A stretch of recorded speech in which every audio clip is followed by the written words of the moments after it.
Siapa? Kita masih nunggu Ustadz. Kalau Ustadz sudah mulai nanti langsung dimulai. Oke. Dibuka dulu ya dari MC ya. Ya. Nanti Ustadz on frame dulu kan? Iya, nanti dijadikan kalau di MSM tuh dijadikan apa? Co-host. Aduh, kurang tahu. Saya nanti hostnya ada 2, saya dan Pak Vita. Nanti Ustadz nanti saya buka dulu. Pokoknya Ustadz bisa share screen aja. Nanti yang masuk Aminur Bait kalau Ustadz masuk itu nanti dijadikan admin atau apa gitu biar jadi share screen Ustadz. Ya. Baik, Mas Vita paham lah ya. Insyaallah Pak. Nanti kita ini aja jadi center of Iya. image. Ya. Highlight. Di highlight nanti. Siap.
Bagus kok.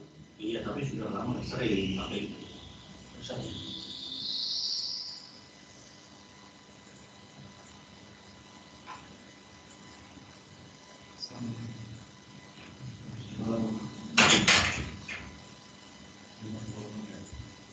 Materi yang baru. Nah ini saya itu lama udah. Malam. Siapa bisa dulu kan? Ini berat. Darah putih. Tidak ada ini. Yang tadi yang biru tadi. Nah.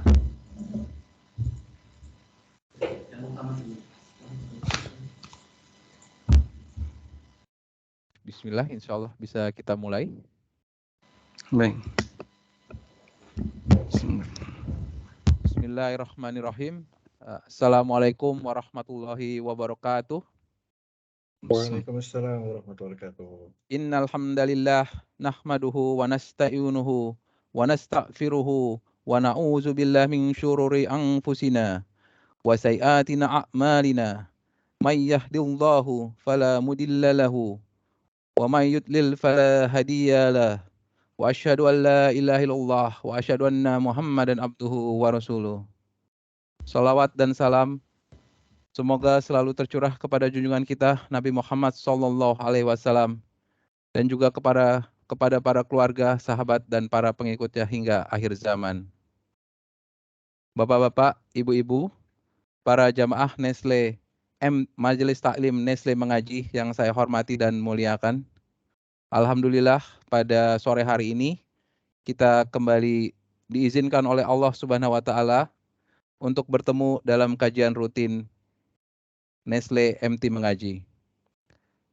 Majelis Taklim Nestle Mengaji adalah suatu wadah bagi karyawan Nestle, baik yang masih aktif maupun yang sudah purna tugas, untuk bersama-sama menimba ilmu syar'i sesuai sunnah Rasulullah Shallallahu Alaihi Wasallam dan juga pemahaman para sahabat.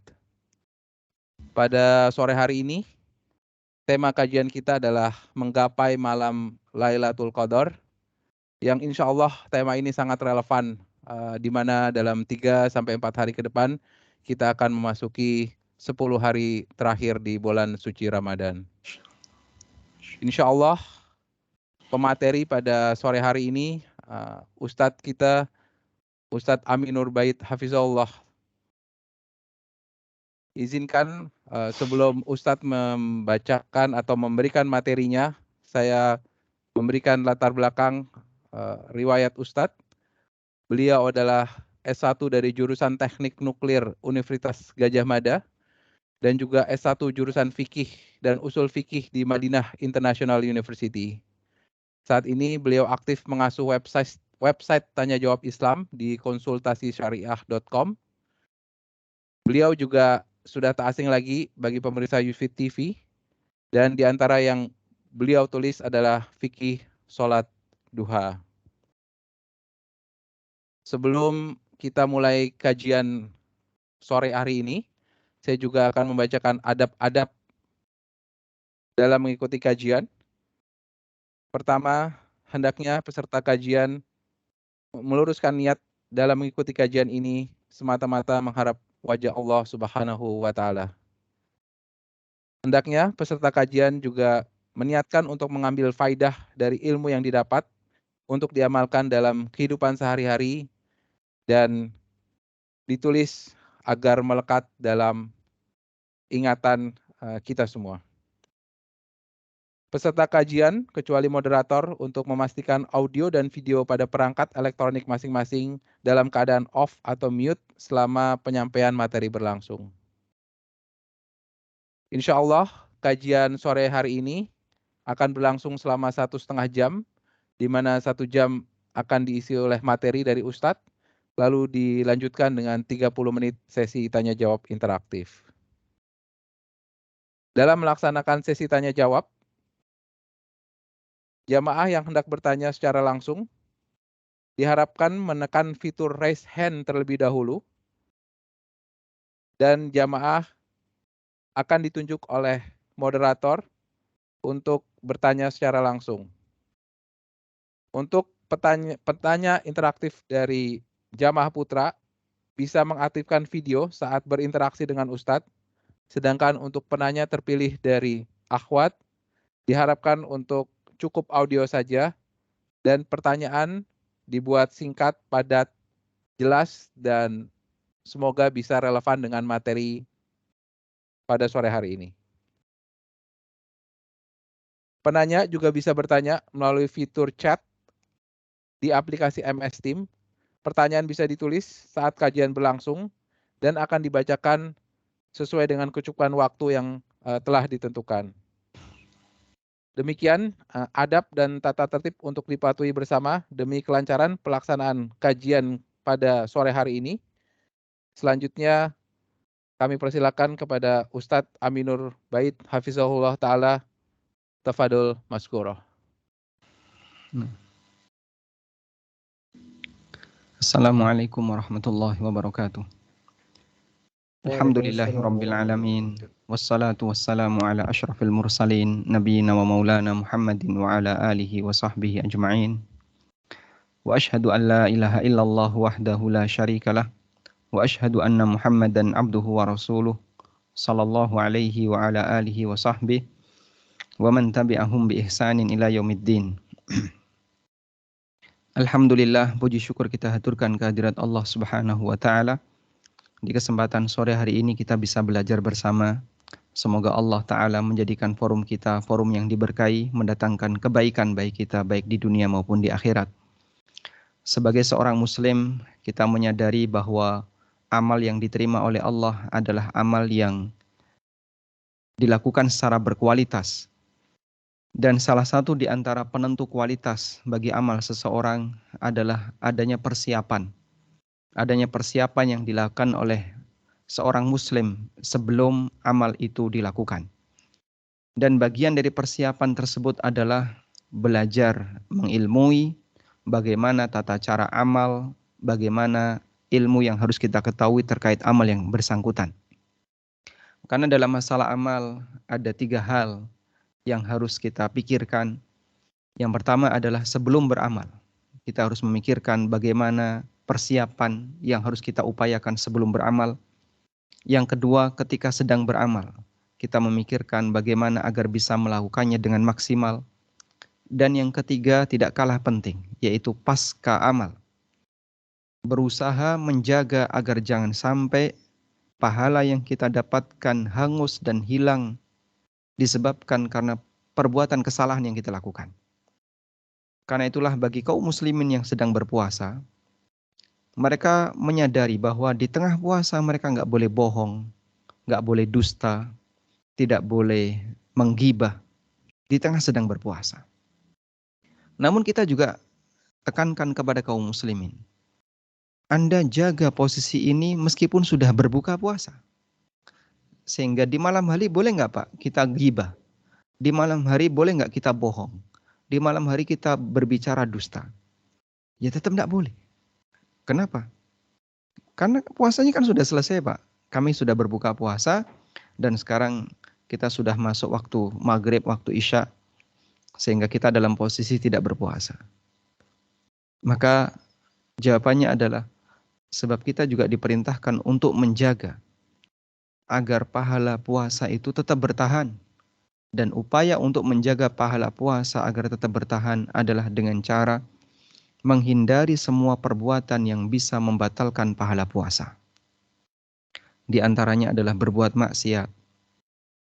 Baik, bahkan ada perkataan, seingat saya ini adalah ucapan Ali bin Abi Thalib radhiyallahu anhu, bahwa menjaga pahala pasca beramal asyaddu minal amal, itu lebih berat dibandingkan beramal itu sendiri.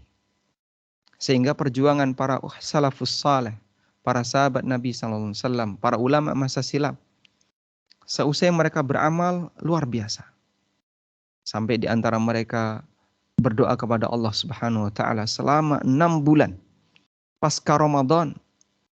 Mereka memohon kepada Allah ayyataqabbala minhum, agar Allah taala menerima amal yang mereka kerjakan sepanjang Ramadan.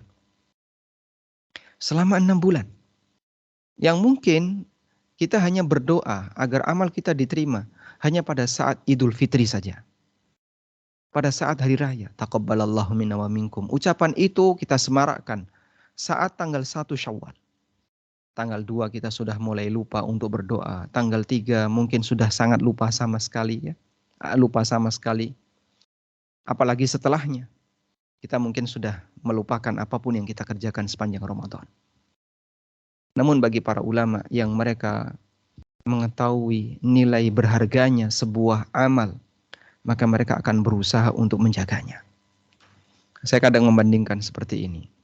Orang kalau dia punya investasi dengan nilai yang besar, sementara posisi investasi itu sangat sangat gamblingnya sangat besar. Ya. Untung ruginya itu sangat besar. Orang akan selalu update informasi. Jangan sampai dia telat informasi sehingga membuat dia kehilangan banyak peluang untung atau bahkan rugi. Contoh misalnya, orang yang investasi di dunia saham, begitu dia invest di dunia saham, sehari-harinya dia hanya lihat indeks saham. Pakai aplikasi yang dia punya. Sehari-hari update itu aja, bangun tidur lihat itu. Sampai beberapa device yang dimiliki oleh seseorang kan dilengkapi indeks saham Dow Jones atau indeks saham apa saya tidak paham ya. Dilengkapi aplikasi itu.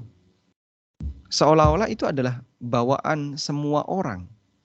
Karena HP ya ini menjadi teman pribadi seseorang, asisten pribadi seseorang yang dia menjadi wadah untuk informasi semua yang dibutuhkan orang.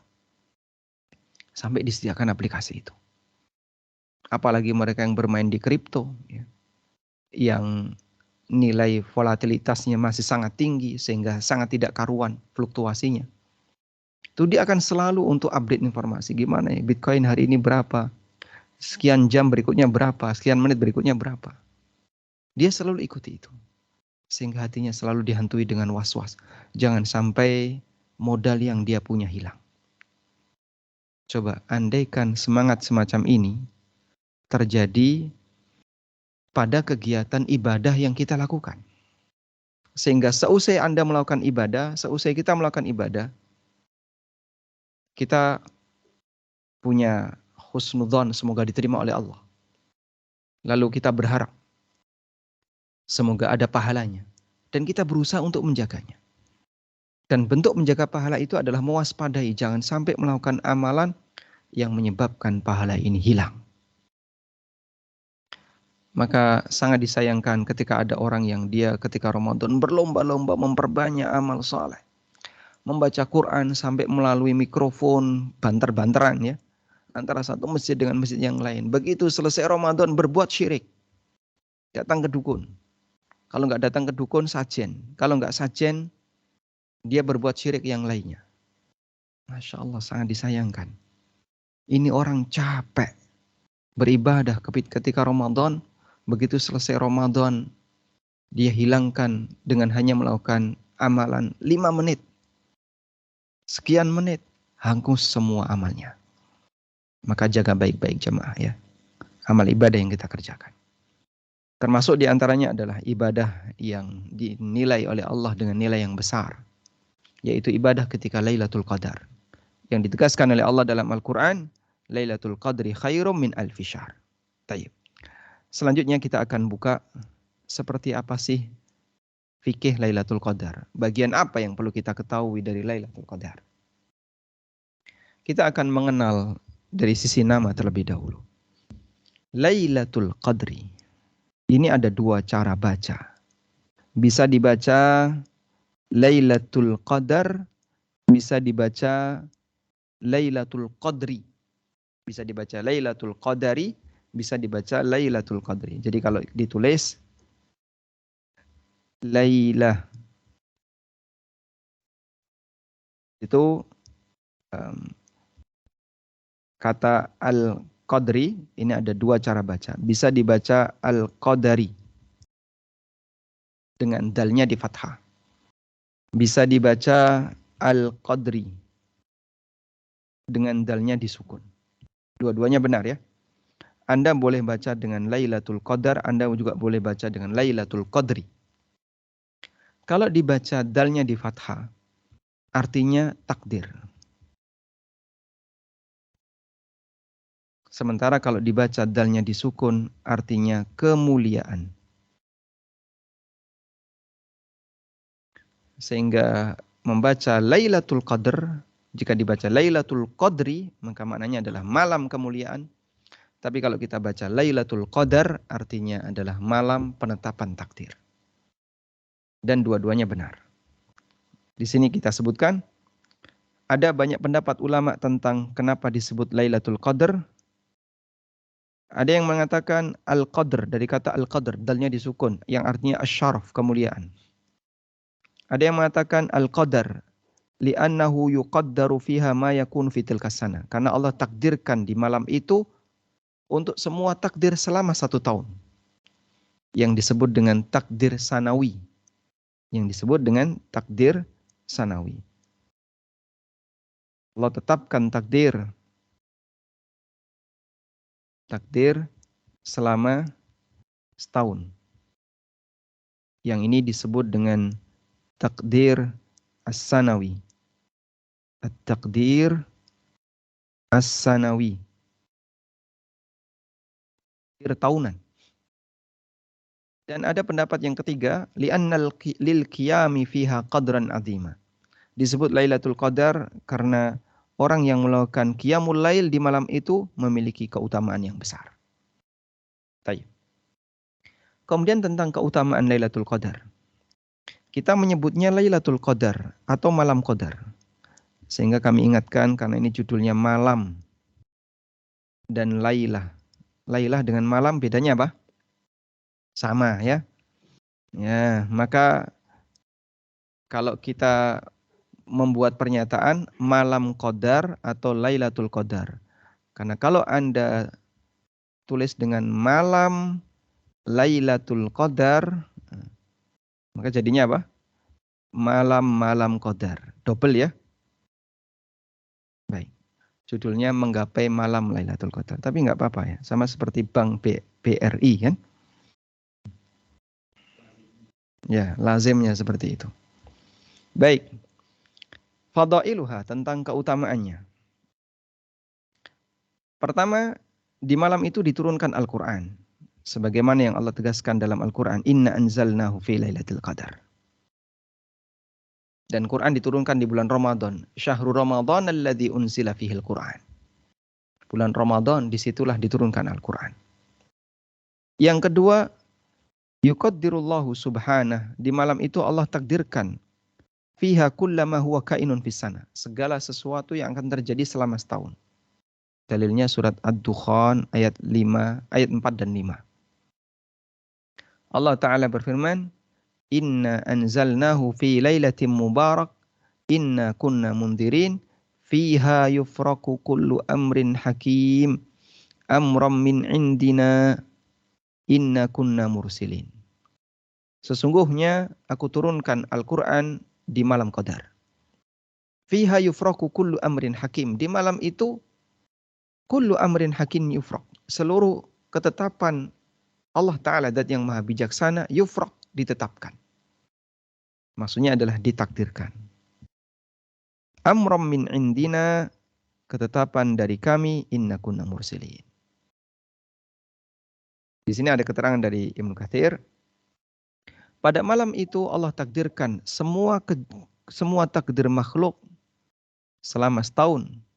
Di situ dicatat siapa saja yang hidup, siapa yang akan mati, siapa yang akan selamat, siapa yang akan binasa, siapa yang bahagia, siapa yang celaka, siapa yang mulia, siapa yang terhina.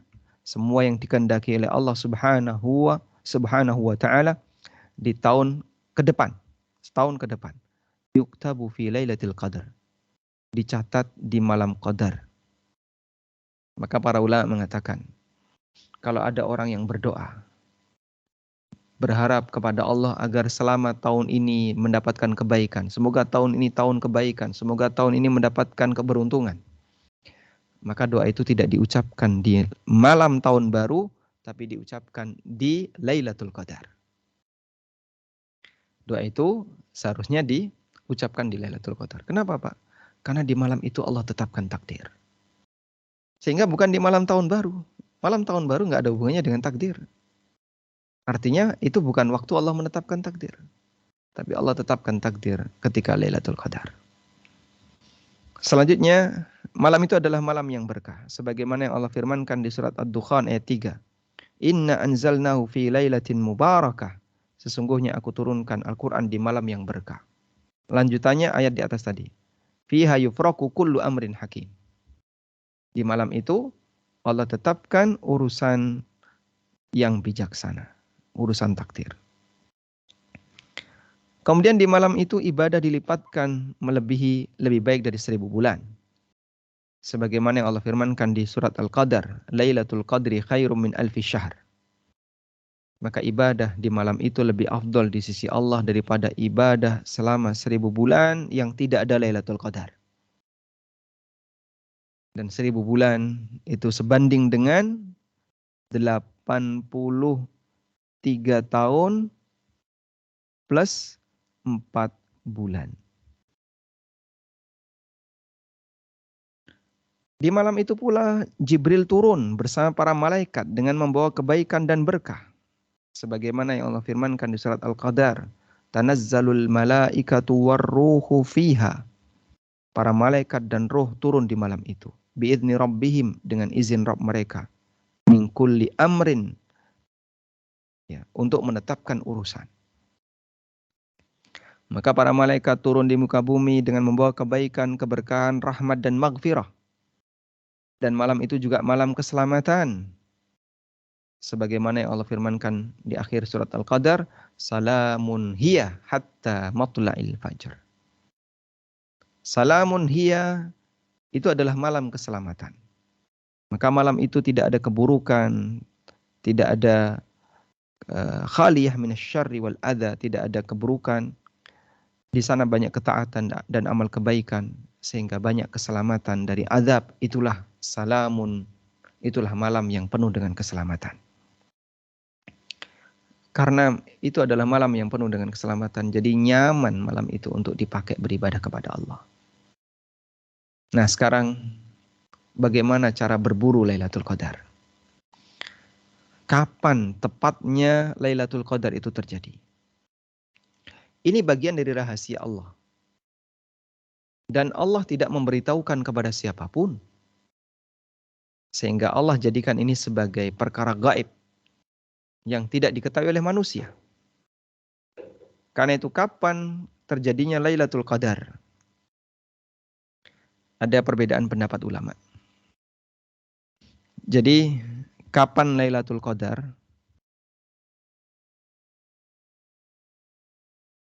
Pembahasan ini, kapan Lailatul Qadar, ini berbicara terkait masalah peluang terjadinya. Karena untuk memastikan, manusia tidak bisa. Tidak tahu manusia. Kecuali memprediksi. Sehingga peluang terjadinya manusia bisa. Karena Nabi SAW telah memberitahu hal itu. Kapan Lailatul Qadar berbicara tentang peluang terjadinya? Pendapat yang pertama mengatakan, Lailatul Qadar mungkin saja terjadi dalam salah satu malam. Dalam salah satu malam selama setahun. Artinya tidak harus ketika Ramadan. Artinya tidak harus ketika Ramadan. Dan pendapat ini dinisbahkan kepada Ibnu Mas'ud radhiyallahu anhu. Pendapat ini dinisbahkan kepada Ibnu Mas'ud. Karena itu Ibnu Mas'ud radhiyallahu anhu ketika ditanya tentang kapan Lailatul Qadar, beliau radhiyallahu anhu pernah mengatakan, "May yakumil haula yusibha." May yakumil haula yusibha.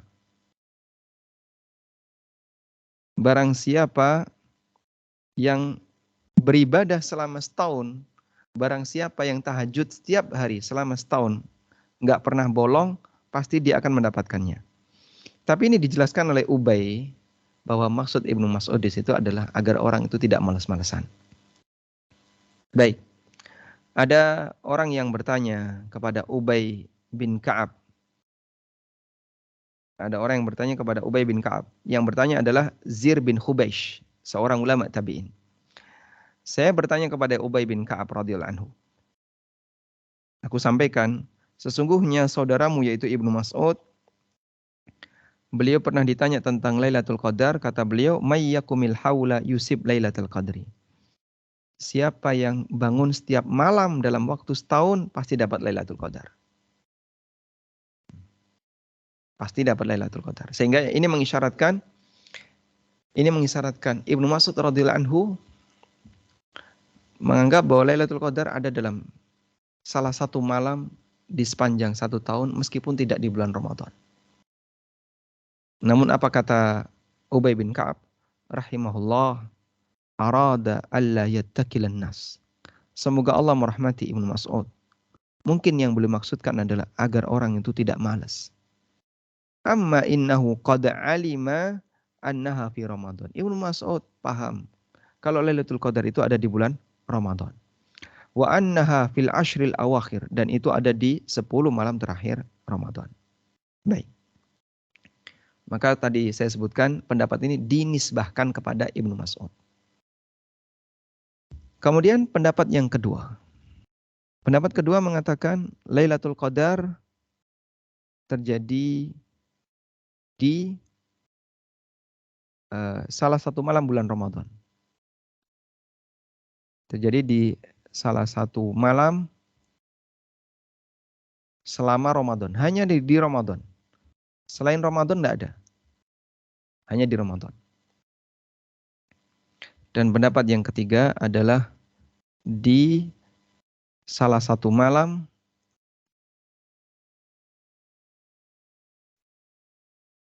di 10 terakhir. Di 10 terakhir Ramadan. Baik. Jadi kurang lebih ini kesimpulan pendapat ulama terkait kapan munculnya Lailatul Qadar. Walhamdulillah. Dan pendapat yang mengatakan Lailatul Qadar ada di 10 malam terakhir Ramadan adalah pendapat Asy-Syafi'i, Syafi'iyah, Hambali, Maliki, pendapat dipilih di Ibnu Taimiyah, As-San'ani, Ibnu Bas, Ibnu Utsaimin, dan yang lainnya. Dengan dalil dari Aisyah radhiyallahu anha, Rasulullah sallallahu alaihi wasallam bersabda, "Taharrau Lailatul Qadri fil witri minal ashril awakhir min Ramadan." Carilah Lailatul Qadar di malam ganjil pada 10 hari terakhir Ramadan. Kemudian dalam hadis dari Ibnu Abbas radhiyallahu anhuma, Nabi SAW bersabda, "Iltamisuha fil ashril awakhir min Ramadan." Carilah Lailatul Qadar di 10 terakhir bulan Ramadan. Lailatul Qadar itu ada di Tasi'atin Tabqa. 9 hari tersisa dari Ramadan. Atau di 7 hari tersisa atau 5 hari tersisa. Sehingga ngitung ganjilnya itu bisa dari depan, bisa dari belakang. Kalau berdasarkan hadis Ibnu Abbas. Kalau ngitung ganjilnya dari depan, maka perhitungan kita malam 21, kalau dari belakang itu malam genap, malam 22. Karena kalau dari belakang itu yang dihitung sisanya. 9 hari sebelum Ramadan selesai. 7 hari sebelum Ramadan selesai. Itu kalau ngitung dari belakang. Dan memang para ulama menyebutkan cara ngitung ganjilnya 10 hari terakhir itu bisa dari depan, bisa dari belakang. Kalau dari depan sesuai angka, sesuai tanggal ya. Sesuai tanggal malam 21, malam 23. Kalau dari belakang yang dihitung sisanya. 9 hari sebelum Idul Fitri, 7 hari sebelum Id dan seterusnya. Jadinya kalau ngitung dari depan malam 21 sesuai tanggal, dari belakang genap. Dari belakangnya jadinya genap. Kurang 10 hari. Jadinya genap. Karena kan malam 21 berarti kurang 10. Begitu malam 22 kurang 9. Maka ngitung ganjilnya bisa dari depan, bisa dari belakang. Karena itu bisa jadi Lailatul Qadar terjadi pada malam genap menurut perhitungan dari depan. Tayyib. Kemudian dari Ibnu Umar radhiyallahu anhu, ada beberapa orang di kalangan sahabat Nabi SAW yang bermimpi Lailatul Qadar. Terjadi di 10 malam terakhir, di 7 malam terakhir. Terjadi di 7 malam terakhir. Faqala Rasulullah SAW, kemudian Rasulullah SAW bersabda, "Ara ru'yakum, aku juga bermimpi sebagaimana mimpi kalian. Qad tawata'at fis sab'il awakhir." Lailatul Qadar ada di 7 malam terakhir. Lalu beliau menyarankan, "Faman kana mutaharriyan falyataharraha fis sab'il awakhir." Karena itu siapa yang nyari Lailatul Qadar, carilah di 7 malam terakhir. Dan dari Ibnu Umar radhiyallahu anhu, ada orang yang bermimpi Lailatul Qadar terjadi pada malam 27. Karena Nabi SAW mengatakan, "Ara ru'yakum," aku juga bermimpi sebagaimana mimpi kalian. Maka carilah di 10 terakhir dan carilah di bagian witir. Maka sekali lagi, ini rahasia dan sifatnya adalah peluang terjadinya. Pembahasannya adalah di posisi peluang terjadinya Lailatul Qadar. Sehingga Rasulullah SAW sendiri tidak memastikan. Nabi SAW sendiri tidak memastikan. Andaikan beliau diberitahu oleh Allah malam tanggal sekian akan turun Lailatul Qadar, maka beliau akan ceritakan kepada para sahabat. Karena beliau punya semangat untuk memberitahu mereka agar mereka bisa mendapatkan pahala yang besar. Namun karena beliau sendiri tidak bisa memastikan, maka beliau sallallahu alaihi wasallam hanya menyarankan peluangnya ada di sini. Berpeluang besar di sini. Di 10 hari terakhir bulan Ramadan. 10 malam terakhir bulan Ramadan. Terutama bagian ganjil. Di 7 malam terakhir bulan Ramadan. Di bagian ganjil. Baik. Selanjutnya. Apakah Lailatul Qadar itu bisa pindah tanggal? Ataukah menetap di tanggal tertentu? Jawabannya, Lailatul Qadar tidak menetap di tanggal tertentu, di malam tertentu, fi jamil a'wam, dalam Ramadan yang berganti tahun. Sehingga mungkin Ramadan tahun kemarin Lailatul Qadar di malam 23. Lailatul Qadar di tahun berikutnya bisa di malam 25. Lailatul Qadar di tahun berikutnya di malam 29. Sesuai dengan apa yang Allah kehendaki. Sehingga dia berpindah-pindah pada 10 malam terakhir Ramadan. Dan ini merupakan pendapat Syafi'iyah, Hambali, dan pendapat Malikiyah, serta pendapat mayoritas ulama. Di antara dalilnya adalah hadis dari Abu Sa'id Al-Khudri. Kita bacakan. Rasulullah sallallahu alaihi wasallam pernah bersabda, "Kuntu ujawiru hadhil asyra." Aku beribadah di 10 malam terakhir Ramadan. Tsumma qad badali an ujawira hadhil asyral awakhir. Kemudian aku ingin beribadah di 10 terakhir Ramadan. Faman kana takafa ma'i, siapa yang beritikaf bersamaku, falyathbut fi mu'takifihi. Maka hendaknya dia diam di tempat iktikafnya. Wa qad uritu hadhil lailah. Dan aku bermimpi nampaknya malam ini. Kemudian lihat ini ya. Tsumma unsituha. Kemudian dilupakan. Kemudian aku dilupakan. Fabtaghu fil ashril awakhir, karena itu carilah di 10 malam terakhir. Wabtaghu fi kulli witrin, dan carilah di malam-malam witir. Wa qad ra'aituni asjudu fi ma'in watin. Dan aku bermimpi aku sujud di pagi harinya terkena becek. Sehingga di dahi Nabi SAW terkena becek. Fastahallat as-samsu fi tilkal lailah fa'amtarat.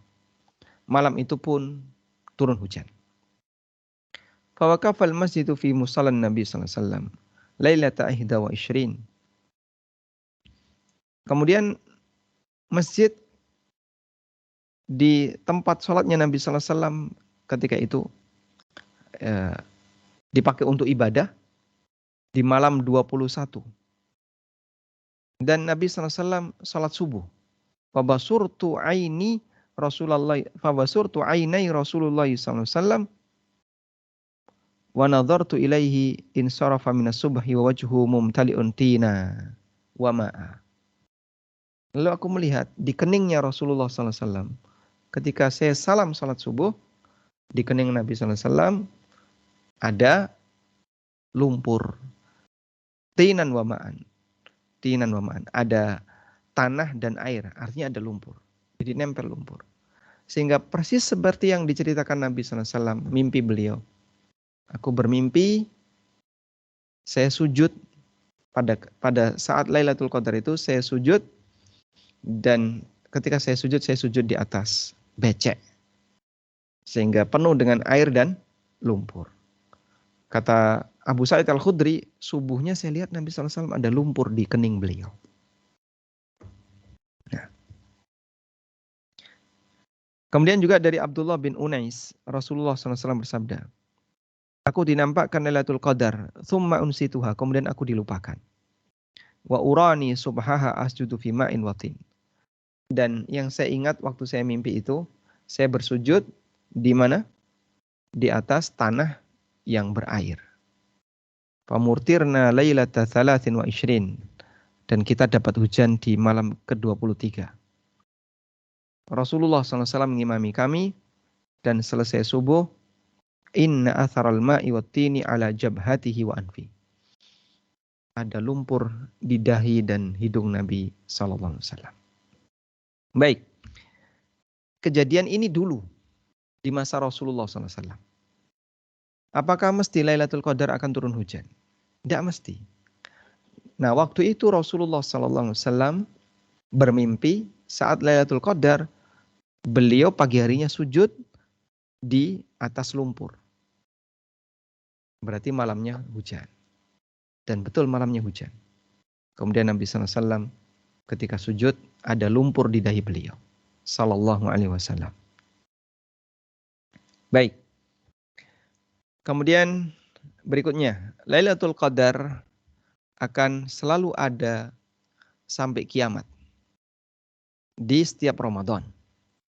Sehingga tidak terhenti setelah wafatnya Nabi sallallahu alaihi wasallam. Karena ada orang yang punya anggapan Lailatul Qadar terhenti setelah wafatnya Nabi sallallahu alaihi wasallam. Ayo kejar Lailatul Qadar. Sudah nggak usah dicari, itu sudah nggak ada setelah wafatnya Rasulullah sallallahu alaihi wasallam. Dan ini pendapat yang menyimpang. Karena itu ada keterangan dari Aisyah. Beliau diperintahkan untuk mencari Lailatul Qadar di malam ganjil di 10 malam terakhir Ramadan. Dan ijma' An-Nawawi mengatakan, ulama yang diakui ijma' akan keberadaan Lailatul Qadar dan akan selalu ada sampai ila akhirid dahr, sampai kiamat. Berdasarkan hadis-hadis yang sahih yang masyhur.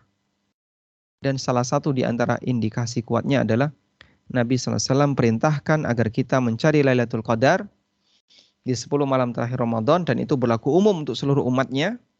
Andaikan Lailatul Qadar sudah tidak ada, tentu hadis ini sudah tidak berlaku di zaman sekarang. Wallahu a'lam. Baik. Selanjutnya tentang tanda Lailatul Qadar. Kalau tanda pada waktu malam itu mungkin cukup sulit ya bagi orang untuk menebaknya. Karena itu tandanya diletakkan di pagi hari. Tatlu'u yawma idzin la syu'a laha. Saat Lailatul Qadar, dalam hadis Ubay bin Ka'ab radhiyallahu anhu, beliau mengatakan akhbarana Rasulullah sallallahu alaihi wasallam, Nabi sallallahu alaihi wasallam menyampaikan kepada kami, annaha tatlu'u yawma idzin la syu'a laha. Saat pagi hari matahari itu terbit dan tidak bersinar, tidak menyengat. Di pagi hari matahari terbit tidak menyengat, panasnya tidak menyengat. Dalam lafaz Muslim dari Ubay bin Ka'ab, Nabi SAW mengatakan, wa amaratuha, dan tandanya matahari terbit di pagi harinya, bayda'a, berwarna putih, la syu'a laha, tidak silau. Ya. Ini kejadian ketika Lailatul Qadar. Tandanya ditaruh di belakang. Sekarang coba kita lihat.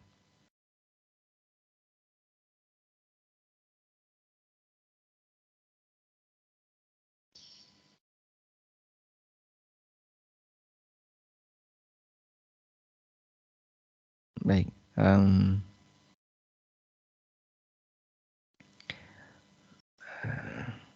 Tatlu'u yawma la syu'a laha, bayda'a sabihata yaumiha. Coba pakai ini. Sabihata yaumiha.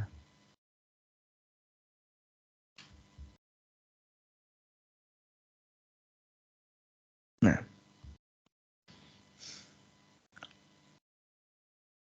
Di sini dari hadis riwayat Muslim ya.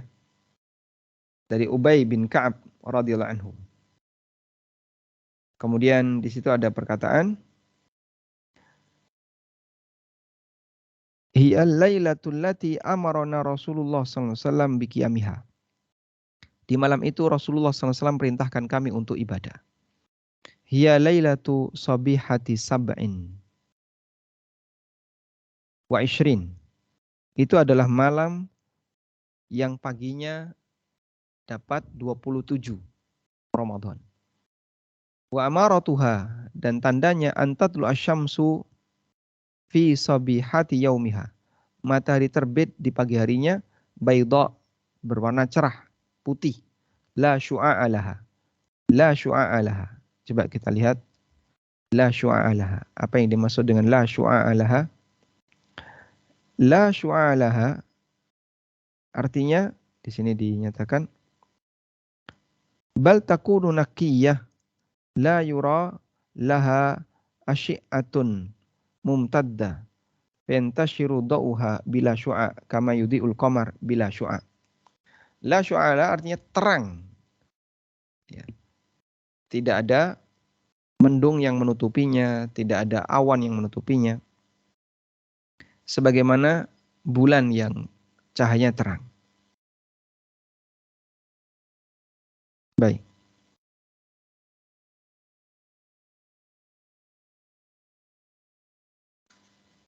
Atau tidak menyengat ya. Di sini syu'a adalah ketika Anda melihat cahaya matahari seperti ada tali yang mengarah ke Anda. Muttajihatan ilaik, yang mengarah ke Anda. Idza nazarta, ketika melihat. Berarti apa? Sinar yang menyerang ke kita. Nah, bulan itu kan tanpa syu'a. Sehingga saat kita melihat bulan, terasa sakit enggak? Tidak. Kalau matahari, seperti ada garis yang menyerang ke kita. Yang mengarah ke kita. Itulah syu'a. Syu'a usyams. Nah, kata Ubay bin Ka'ab, Nabi SAW menyebutkan di pagi harinya seperti itu. Jadi Anda bisa lihat ya. Tandanya itu ditaruh di pagi. Berarti kan malamnya sudah berlalu. Oh, baru ngerti tandanya sekarang. Saya nyesel tadi malam cuma tidur saja. Ini paginya kok Masya Allah kayaknya tadi malam Lailatul Qadar. Nyesel dia. Allah rahasiakan. Artinya itu terjadi dengan situasi pagi seperti ini. Baik. Sekarang kita membahas siapa yang mendapatkan Lailatul Qadar. Siapa orang yang mendapatkan Lailatul Qadar? Ada keterangan dari Imam Ad-Dhahhak, salah seorang ulama tabi'in ya, Ad-Dhahhak. Beliau mengatakan, lahum fi lailatul qadr nasibun. Kullu man taqabbalallahu amalahu sayu'tihi nasibahu min lailatul qadr. Semua manusia muslim punya pahala di Lailatul Qadar. Lahum nasib. Punya pahala di Lailatul Qadar. Bagi semua orang yang amalnya diterima oleh Allah. Bagi semua orang yang amalnya diterima oleh Allah. Allah akan berikan pahala nasibahu sesuai dengan jatah ibadah dia di malam Qadar. Artinya, semua yang beribadah di malam itu dikatakan dapat Lailatul Qadar. Sehingga kalau ada orang yang semalas-malasnya orang, paling malas di kalangan kaum muslimin saat Lailatul Qadar, tapi dia masih sholat. Sehingga di malam itu dia cuma sholat 2 sholat, maghrib sama isya tok. Yang lain dia nggak kerjakan. Setelah maghrib makan dia. Setelah itu isya, karena kekenyangan cuma isya tok, pulang tidur. Sampai menjelang subuh, terus sahur. Maka ibadah dia hanya 3. Maghrib, isya, sahur. Sahur ini termasuk ibadah. Udah? Orang ini tetap mendapat Lailatul Qadar, tapi hanya sedikit. Baik. Sehingga kenapa kita diperintahkan untuk banyak ibadah? Biar pahala di Lailatul Qadar itu lebih banyak. Sehingga perbanyak ibadah dengan baca Quran, dengan tadarus dan seterusnya. Dzikir. Ibnu Taimiyah mengatakan, wa qad yakshifuha Allahu li ba'din nas fil manam awil yaqdha. Dan terkadang Allah tampakkan tanda-tanda Lailatul Qadar kepada sebagian orang pada saat mimpi, saat tidur, atau dalam posisi tidak tidur, dalam posisi bangun. Fayara anwaraha, kadang dia melihat cahaya Lailatul Qadar.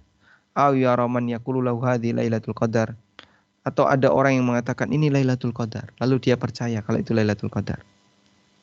Wa qad yaftahu ala qalbihi minal musyahada ma yatabayyanu bihil amr. Dan terkadang dalam hatinya dia bisa punya indikasi kuat yatabayyanu bihil amr, yang membuat dia semakin yakin kalau ini adalah Lailatul Qadar. Baik, intinya Lailatul Qadar didapatkan oleh setiap muslim yang beribadah di malam itu, meskipun hanya sedikit. Dan bukan syarat untuk disebut dapat Lailatul Qadar, dia harus melihat kejadian-kejadian aneh.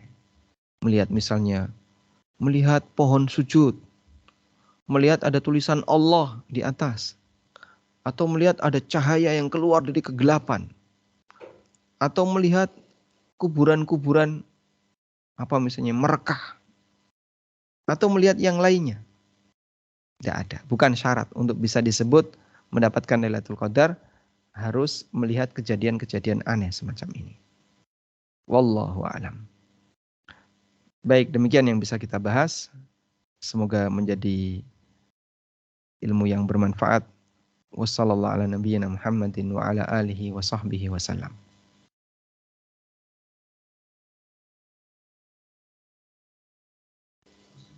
Jazakallah khair Ustadz atas penyampaian materinya. Baik, kita masuk ke sesi tanya jawab ya Ustadz ya. Halo Ustadz. Silakan, Pak. Ya, baik. Di tempat kami ada 3 pertanyaan yang masuk melalui kolom chatbox. Yang pertama dari Pak Budi Asmoro, Ustadz. Assalamualaikum warahmatullahi wabarakatuh. Afwan, bertanya 2 soal. 1, karena judulnya Lail, apakah artinya hanya ibadah saat malam saja, yang kemudian dilipat gandakan 1000 malam, sehingga seolah-olah bisa santai di siang hari puasanya. Yang kedua, Pak Budi Asmoro menanyakan bahwa beliau mendengar seseorang penceramah kultum menyampaikan hadis dari Nabi SAW, yaitu beliau lebih menyukai amalan yang menggembirakan hati seorang mukmin daripada amalan iktikaf di Masjid Nabawi. Sehingga seakan-akan hadirin bisa menganggap kecil iktikaf di 10 hari terakhir. Nah, bagaimana mengamalkan hadis ini, Ustaz? Mohon penjelasannya, jazakumullah khairan. Jazakumullah khairan.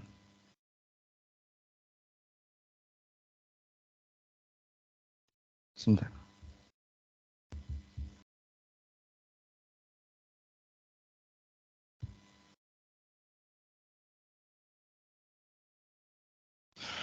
Baik.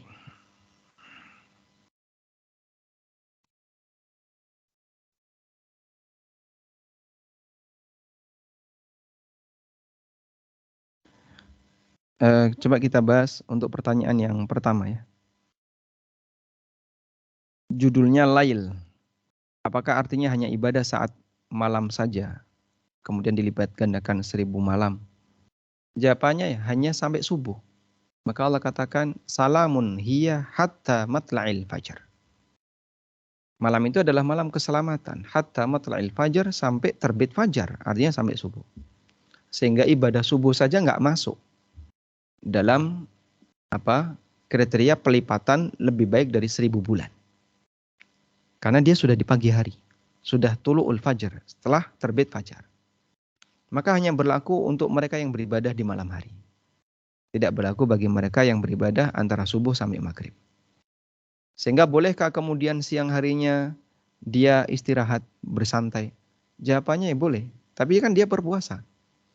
Sehingga malam harinya penuh untuk tahajud. Penuh tahajud sampai subuh. Dia sahur sampai subuh.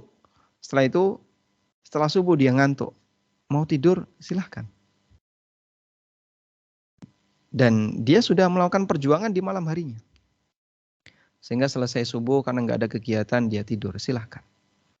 Insya Allah, jika perjuangan dia di malam hari itu dilakukan ikhlas karena Allah, dengan penuh semangat untuk mendapatkan Lailatul Qadar, semoga dia dapat pahala. Baik. Kemudian tentang penceramah yang mengatakan bahwa salah satu di antara amal besar adalah membuat muslim bahagia.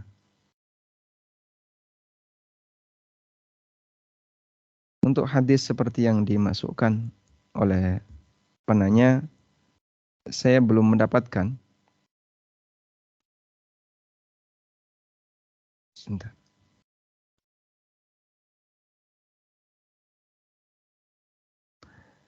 Idkhalul farh was surur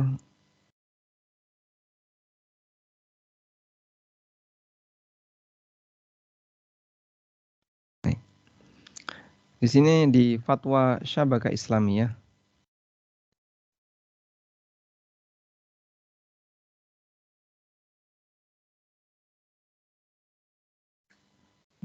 Nah, ada hadis yang nilainya sahih. Nabi SAW bersabda, min afdalil a'mal idkhalus sururi 'alal mu'min taqdi lahu dainan taqdi lahu hajatan tanaffas lahu kurbatan. Termasuk di antara amal yang paling afdal adalah membahagiakan seorang mukmin, melunasi utangnya dan menunaikan hajatnya serta membantunya dari kesulitan.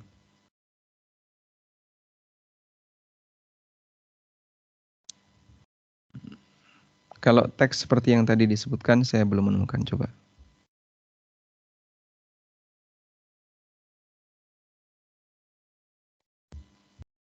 Ada teksnya, Pak?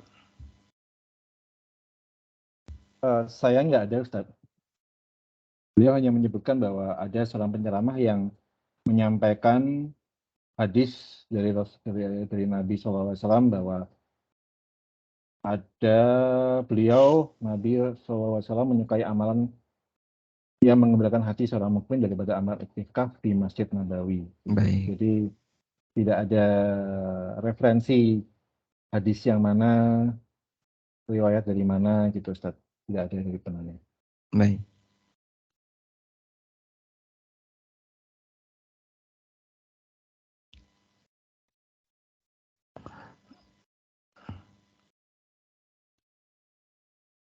Nah, ada satu hadis ya. Hadisnya riwayat Al-Mundhiri dari sahabat Abdullah bin Umar radhiyallahu anhuma. Dan juga diriwayatkan oleh At-Tabrani dalam Mu'jam Al-Awsat. Rasulullah sallallahu alaihi wasallam pernah menyebutkan, ahabbun nasi ilallah anfa'uhum linnas. Manusia yang paling dicintai oleh Allah adalah yang paling banyak memberikan manfaat bagi yang lain. Wa ahabbul a'mali ilallah sururun yudkhiluhu ala muslim. Dan amal yang paling dicintai oleh Allah adalah menggembirakan seorang muslim. Au yakshifu anhu kurbatan, atau menghilangkan kesulitan darinya. Au yaqdi anhu dainan, atau melunasi utangnya. Au tatrudu anhu ju'an, atau menghilangkan kelaparannya. Lalu beliau mengatakan, wali an amshi ma'akhin li fi hajatin ahabbu ilayya min an a'takifa fi hadzal masjid, yakni Masjid al-Madinah syahran. Saya menemani seorang muslim untuk menunaikan kebutuhannya lebih aku sukai daripada saya beriktikaf di masjid ini, yaitu Masjid Madinah syahran, selama 1 bulan. Wa man kaffa ghadabahu satarallahu auratahu. Siapa yang bisa menahan emosinya, maka Allah akan menutup auratnya. Wa man kadhama ghaidhahu walau syaa'a ayyumdiyahu amdahu Allahu mala'a Allahu qalbahu raja'an yaumal qiyamah.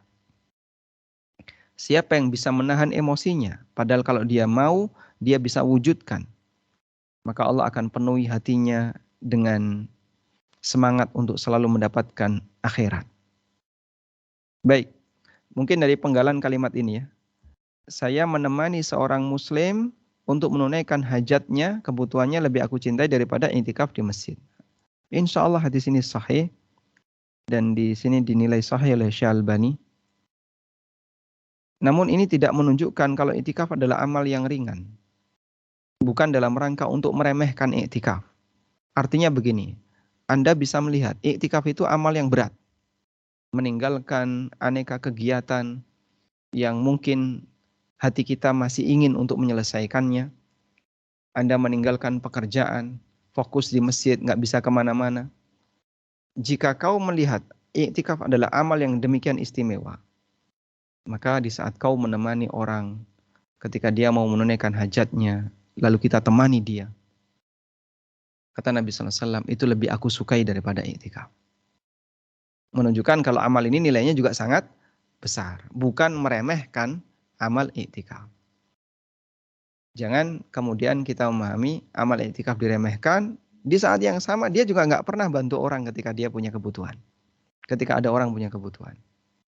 Akhirnya sudah terlanjur meremehkan iktikaf.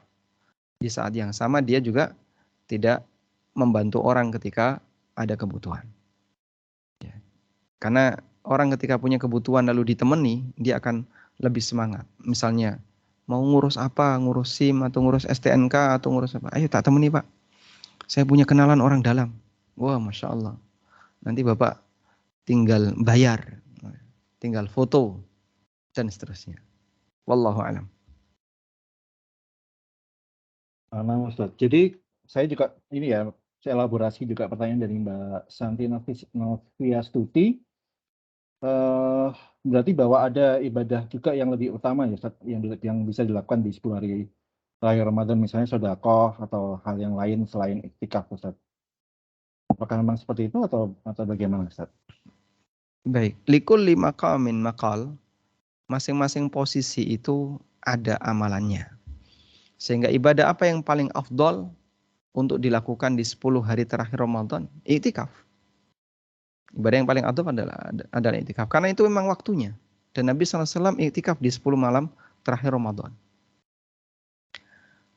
Nah, bagi mereka yang nggak bisa iktikaf, karena ada banyak halangan, maka nanti bisa beramal di malam-malam itu dengan harapan bisa mendapatkan Lailatul Qadar. Dia sedekah setiap malam atau amal yang lainnya seperti wanita haid.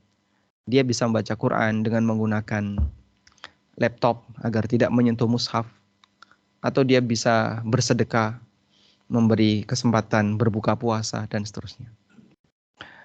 Bukan berarti bahwasanya sedekah lebih afdol daripada iktikaf, bukan. Karena Nabi SAW tidak mengatakan tinggalkan iktikaf dan kamu fokus sedekah saja, tidak. Tapi beliau menunjukkan nilai berharganya menemani seorang muslim ketika mau menunaikan hajatnya. Itu amal yang luar biasa, sampai kata beliau, lebih aku suka ini daripada iktikaf di masjid selama sebulan. Wallahu a'lam.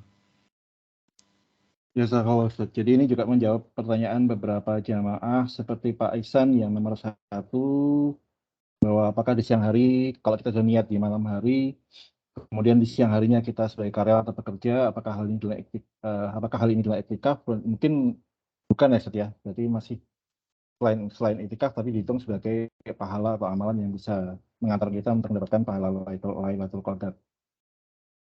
Jadi iktikaf di 10 terakhir Ramadan harapannya nanti bisa mendapatkan Lailatul Qadar.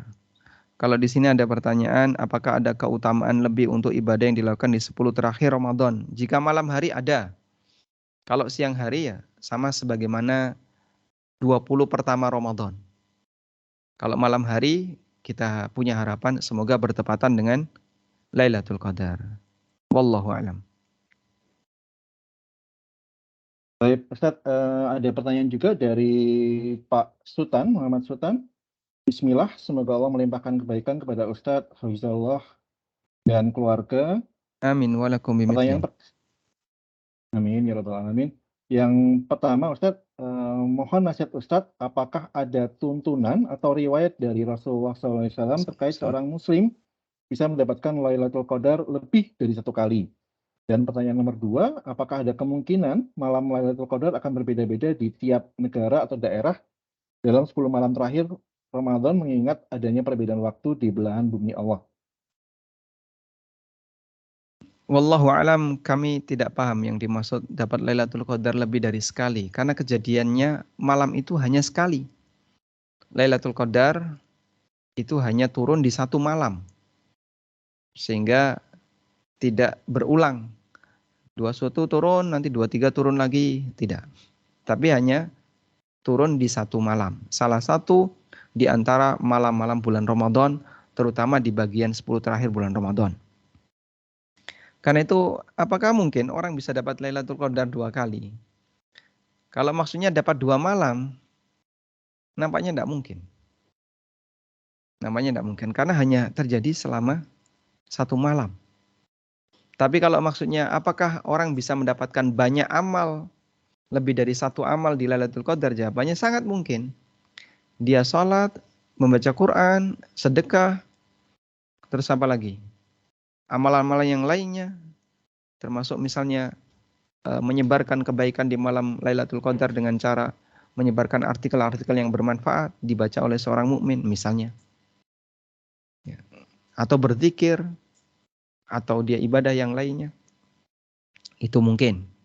Dia bisa mendapatkan ada banyak aneka pahala di satu Lailatul Qadar. Apakah ada kemungkinan Lailatul Qadar berbeda? Berbeda hitungan mungkin. Ganjil di Saudi, genap di Indonesia. Atau ganjil di Indonesia, genap di Saudi. Karena kita punya beda waktu penetapan tanggal 1 Ramadan.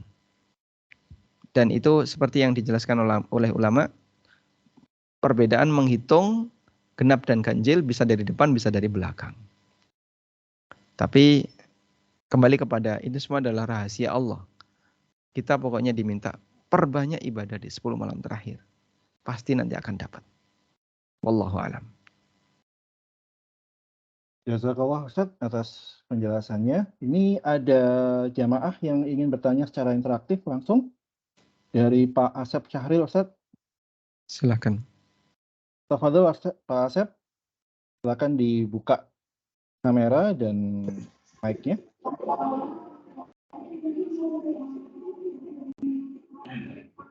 Assalamualaikum Ustaz.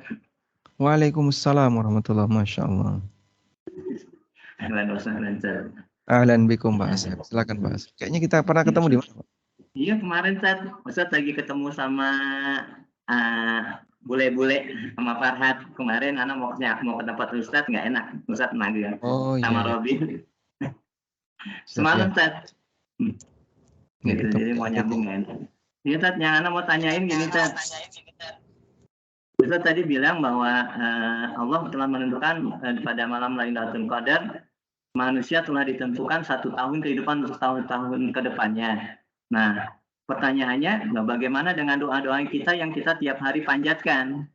Nah, kalau sudah Allah tentukan, itu poin pertama. Yang poin kedua, Ustaz, untuk orang-orang yang mendapatkan malam Lailatul Qadar itu ada nggak tanda-tandanya, Ustaz? Tanda-tanda orang yang mendapatkan malam Lailatul Qadar. Terus yang terakhir, Ustaz, karena kita ini orang-orang yang pekerja, Ustaz, rata-rata sulit untuk melaksanakan yang namanya iktikaf. Perlu izin 10 hari karena gitu ya. Karena kita semuanya pekerja. Nah, itu solusinya bagaimana, Ustaz? Itu aja, Ustaz. Jazakallahu khair. Assalamualaikum warahmatullahi wabarakatuh. Waalaikumsalam warahmatullahi wabarakatuh. Yang pertama, kita diperintahkan untuk berdoa, padahal semuanya telah ditetapkan oleh Allah Ta'ala. Dua hal ini tidak saling bertentangan. Sebagaimana kita melakukan hal yang terbaik untuk hidup. Kita kan nggak diam saja. Bapak sudah ditetapkan takdirnya. Wah, kalau begitu nggak usah cari kerjaan lah. Diam aja di rumah. Nanti kalau memang takdirnya dapat rezeki kan datang sendiri. Logika manusia tidak mengatakan demikian. Dan realitanya manusia tidak melakukan seperti itu. Dia bekerja. Dia bekerja mencari yang terbaik untuk hidupnya. Itu dalam urusan dunia. Dalam urusan akhirat juga sama. Manusia beramal untuk mendapatkan yang terbaik bagi akhiratnya. Karena manusia tidak tahu takdir. Sehingga dia tidak bisa beralasan dengan takdir. Karena itu mereka tidak boleh mengatakan, udahlah nggak usah beramal, karena semuanya sudah ditakdirkan. Kalau nanti jadi penduduk surga kan pasti masuk surga. Dari mana kamu tahu kalau kamu akan jadi penduduk surga? Udahlah nggak usah kerja, nanti kalau dapat rezeki kan datang sendiri. Dari mana kamu tahu kalau nanti kamu dapat rezeki? Oh, nggak tahu. Nggak tahu kenapa dijadikan alasan. Dan sesuatu yang tidak kita ketahui tidak boleh kita jadikan sebagai alasan. Itu kaidah. Wa ma syahidna illa bima alimna.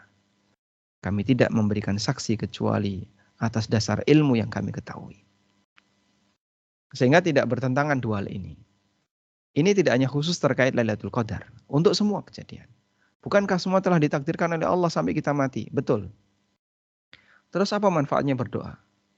Apa kamu tahu takdir? Tidak tahu. Ya sudah, berdoalah.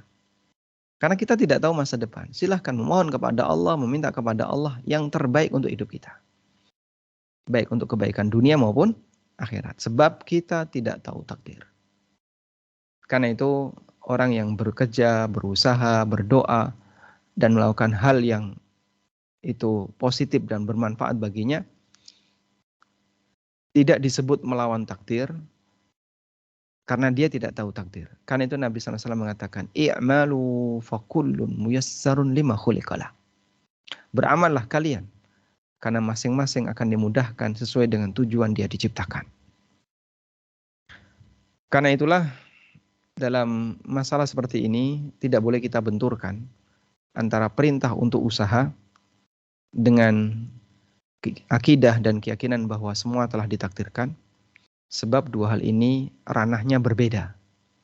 Usaha manusia pada ranah syariat, Allah perintahkan. Yang di situ isinya adalah perintah wajib, perintah sunnah, atau yang berisi larangan, haram maupun makruh. Dan takdir adalah perbuatan Allah, di mana Allah tidak dimintai pertanggungjawaban atas perbuatannya. Tapi kita yang akan dimintai pertanggungjawaban. Maka hati-hati dalam beramal. La yus'alu amma yaf'alu wa hum yus'alun. Allah tidak akan ditanya terkait apa yang dia lakukan, tapi manusia yang akan ditanya. Jadi fokus pada perbuatan kita.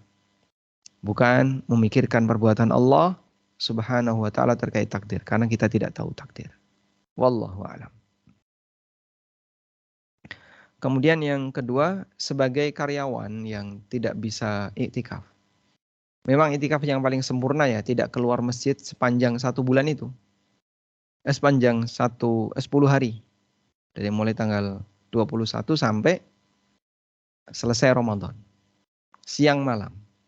Nah, cuman kita punya keterbatasan karena harus beraktivitas dan seterusnya. Ya. Apalagi masyarakat Indonesia punya kebiasaan mudik. Udah. Itu paling ganggu iktikaf. Makanya mungkin tradisi mudik itu digeser aja ya. Waktu Idul Adha gitu kan. Sehingga Idul Fitri nggak ada mudik. Cuman kan masyarakat Indonesia nggak sepakat, saya yakin. Baik. Sehingga ketika orang mau iktikaf, dia itu mikir banyak hal. Pertimbangan A, pertimbangan B, pertimbangan C. Terus kalaupun misalnya nggak bisa, mentok iktikaf malam hari saja. Mentoknya iktikaf malam hari saja. Nanti silahkan Bapak iktikaf dari mulai habis maghrib sampai menjelang subuh untuk sahur. Dan insya Allah iktikaf malam hari saja diperbolehkan. Wallahu a'lam.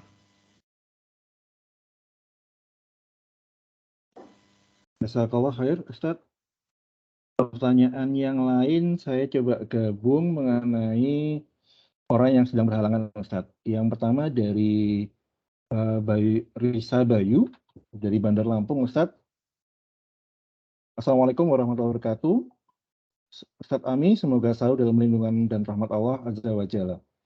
Izin bertanya terkait iktikaf, bagaimana dengan wanita atau laki-laki yang sedang berhalangan tidak bisa iktikaf di masjid? Apakah bisa mendapat keutamaan yang sama dengan beribadah di rumah? Kemudian nomor 2 dari Tiara Murdaningrum, Semarang, Ustadz. Assalamualaikum Pak Ustadz, izin bertanya terkait ibu menyusui yang belum bisa berpuasa. Penggantinya apakah cukup dengan membayar fidyah atau harus mengganti hari puasa? Terima kasih. Mohon penjelasan Ustadz. Waalaikumsalam warahmatullahi wabarakatuh. Bagi yang tidak bisa iktikaf, ya, apapun alasannya, iktikaf ini kan sunnah ya, tidak wajib. Apapun pertimbangannya, apakah bisa mendapatkan pahala ketika malam Ramadan? Jawabannya bisa. Ada banyak ibadah yang bisa dilakukan di rumah. Namun apakah bisa mendapatkan keutamaan yang sama sebagaimana yang iktikaf? Ya, nampaknya nggak bisa ya. Wallahu a'lam. Ya, karena ini berarti beliau tidak melakukan ibadah sebagaimana dilakukan oleh orang yang di masjid. Karena diam di masjid itu ibadah. Diam di masjid, ibadah. Diam di rumah, apa? Ngibadah juga. Diam di rumah ya tergantung dia aktivitasnya apa. Kalau diam di masjid, meskipun orangnya tidur misalnya, ibadah sampai jam 10 terus tidur. Itu termasuk ibadah karena dia nggak keluar dari masjid. meskipun dia tidur. Kalau di rumah ya nggak dapat. Dan itulah keutamaan i'tikaf. Karena i'tikaf itu boleh tidur. I'tikaf diperbolehkan untuk tidur. Wallahu a'lam. Kemudian wanita yang menyusui sehingga tidak bisa berpuasa diqadha nanti ya. Qadha setelah memungkinkan. Kapan Pak Ustadz memungkinkan? Ya pokoknya Anda gimana caranya biar bisa qadha. Dan ada banyak wanita yang mereka menyusui tapi puasa. Ya, tinggal ngatur nutrisi, misalnya sahur, makan yang banyak, minum booster ASI, dan seterusnya. Sehingga bisa mendapatkan nutrisi. Anaknya cukup untuk ASI. Apalagi kalau anaknya sudah bisa dikasih yang lain. Sehingga tidak hanya ASI, pakai susu sambung, atau yang lainnya. Wallahu a'lam. Intinya diqadha, bukan dibayarkan fidyah menurut pendapat yang kuat. Wallahu a'lam. Cukup? Ustaz. Ada yang lain? Boleh ini lagi ya Ustaz? Ya, silakan. Lagi Ustaz dari Pak Ramsul Ihsan. Mungkin agak di luar tema Ustaz, tapi mungkin masih terkait dengan ibadah kita di 10 malam terakhir, yaitu mengenai sunnah untuk duduk di masjid setelah sholat subuh Ustaz. Apakah kita sunnahnya itu duduk di masjid setelah sholat subuh hingga matahari terbit, lalu sholat syuruk di masjid, atau sholatnya di rumah Ustaz? Dan kapan waktu yang paling tepat untuk sholat syuruk setelah terbitnya matahari tersebut? Penjelasannya. Jika kita menilai hasan, karena ulama berbeda pendapat tentang status hadis itu. Jika kita menilai hasan, menilai bisa diterima untuk hadis tentang sholat syuruk di masjid dari Abu Umamah Al-Bahili yang pahalanya setara dengan haji dan umroh, maka sholat syuruk dilakukan di masjid. Sehingga selesai sholat, Anda berzikir di tempat sholat dan tidak beranjak dari situ sampai terbit matahari, kemudian sholat 2 rakaat. Setelah matahari meninggi, ya kurang lebih 15 menit dari garis terbit. Insya Allah mendapatkan pahala sebagaimana yang dijanjikan dalam hadis dari Abu Umamah Al-Bahili. Yaitu seperti mendapatkan pahala kana lahu ka'ajri hajin wa umratin taman hajatahu. Tamatan. Dia mendapatkan pahala seperti haji dan umrah sempurna. Tapi bagi yang mengatakan bahwasanya hadis ini dhaif, dan ada beberapa pendapat ulama yang mendhaifkan hadis ini, maka sholat duhanya bebas, mau di masjid silahkan, mau di rumah silahkan. Sehingga dia bisa berzikir sampai pagi, sampai terbit matahari, terus mau pulang silahkan, mau tetap di masjid silahkan. Karena keutamaan itu hadisnya dhaif.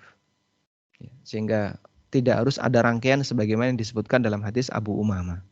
Wallahu a'lam.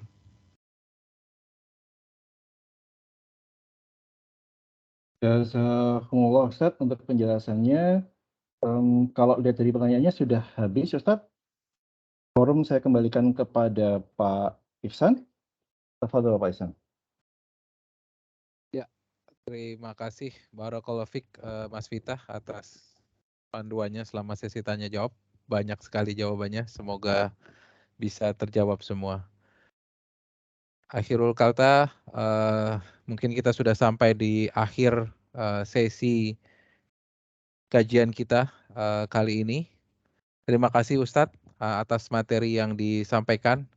Semoga ilmu yang Ustadz sampaikan menjadi tambahan ilmu bagi Bapak-bapak Ibu dan Bapak Ibu semua, dan menjadi amal ibadah bagi Ustadz dan dibalas dengan balasan yang berlipat oleh Allah Subhanahu wa taala. Amin. Oke, mungkin karena waktu juga sudah menunjukkan jam 5.21 dan kita ketahui di Jogja Ustadz akan buka 17.35 ya Ustadz. Sehingga yang Pasuruan nih sebentar lagi mau buka ini, Pak. Iya. Mungkin kita bisa tutup kajian kali ini.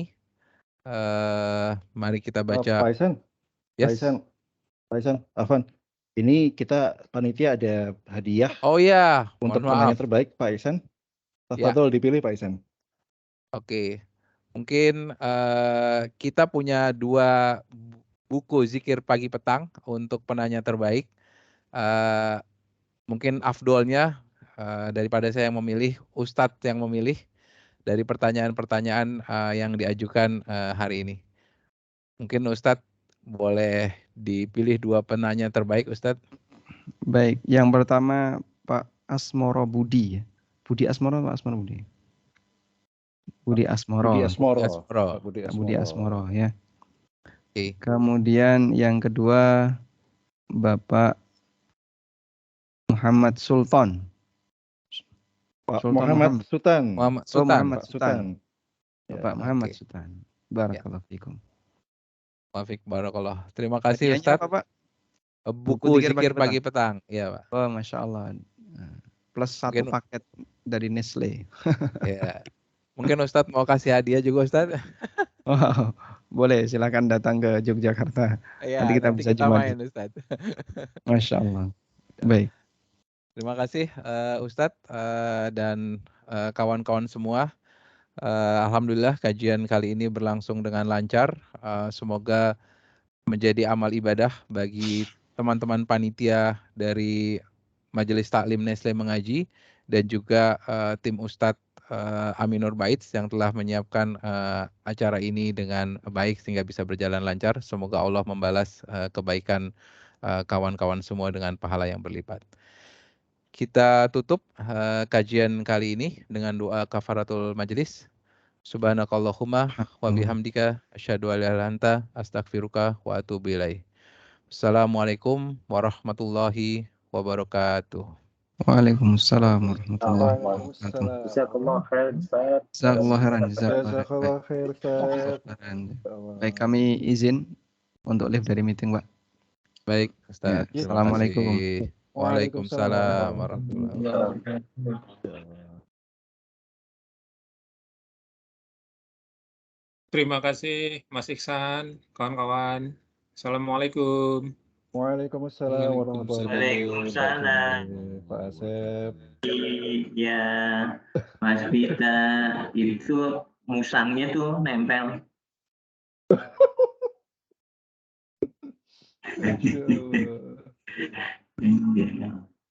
Mas Vita kemarin nggak ikut sih ke Jogja. Kalau ke Jogja itu seru. Ada kesibukan Ustaz, Pak Asep. Ini juga anak juga ujian ini. Sayang. Mas Vita memang sibuk terus. Ya. Ya. Ya. Asep, Assalamualaikum. Waalaikumsalam warahmatullahi wabarakatuh. Izin live.